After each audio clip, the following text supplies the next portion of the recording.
In Path of Fire, we were returning back to the Crystal Desert and to northern Elona. We wanted to go back to a place that means a lot to players and has history for the franchise, but we wanted to look at something that is now fresh. The last time we visited the Crystal Desert was in Guild Wars Nightfall. That was 250 years ago, so a lot has changed in that time. There are iconic locations and landmarks that will be very recognizable for players who are familiar with the Guild Wars franchise, but at the same time, we're building the lore and the story in such a way that if you weren't there for the beginning, it's absolutely fine. We're gonna help bring you along for this ride. There's a crisis going on in Elona, in an area that we have not been back to in 250 years. Path of Fire starts with reports that Balthazar has been wreaking havoc in the desert. Balthazar is the human god of war and fire. Last we had heard that the gods had kind of stepped away from Tyria. Human players have been worshiping him since Guild Wars 1.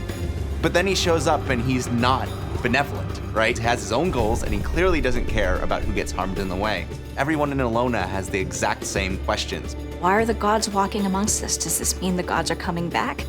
We don't know what he hopes to achieve at this point, and that's what you and everyone in the region is trying to figure out. Palawa Joko has risen into power. He has brought with him an army of undead, and he has totally warped the culture that is there. The civilians believe that he is their rightful ruler. He is their rightful king. How is this region dealing with these crises? What different powers are taking advantage of the scenario? How are they trying to solve it? And how can you as the player try to help? It's already this volatile mix of different forces in the region. One of the first factions you're going to encounter are the Forged, Balthazar's army. Living armor created only to serve Balthazar. They're ruthless and they're just dedicated to achieving his goals. Another faction that you're going to be seeing is the Awakened, the army of the ruler of the land, Palawa Joko.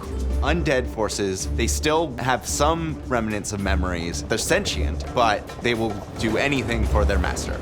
You've also got Kralkatork and the Branded. Mindless elemental stripped of their original self by Kralkatork's power. And of course, the player is being asked to, come do the hero thing. So the player needs to form a new coalition here in the desert.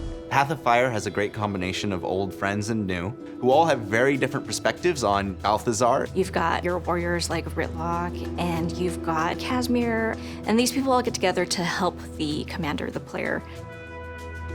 Path of Fire is going to bring 5 whole new maps to the game. 5 maps that are bigger than any map we've done before. We'll see things that have shifted the landscape and see things in a very unique way. So when people talk about deserts, they think sand, flat stretches, but that's not actually true, right? It's not just, one massive desert that we're exploring, it's all these different biomes coming together.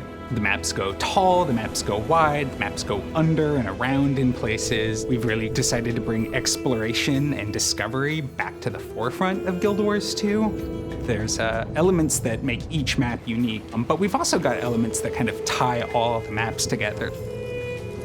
We're gonna have bounties now that players can hunt dangerous creatures that have been threatening the people of Elona, world events, bosses.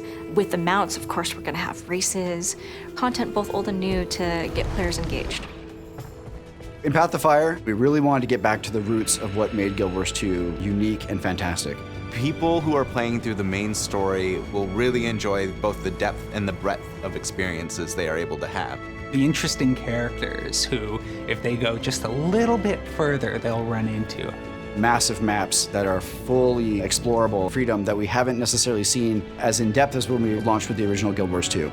There's some really cool surprises we're building in. I want them to find this world as exciting and interesting and complex as anything we've ever created. And I want them to feel like they have a place in it too.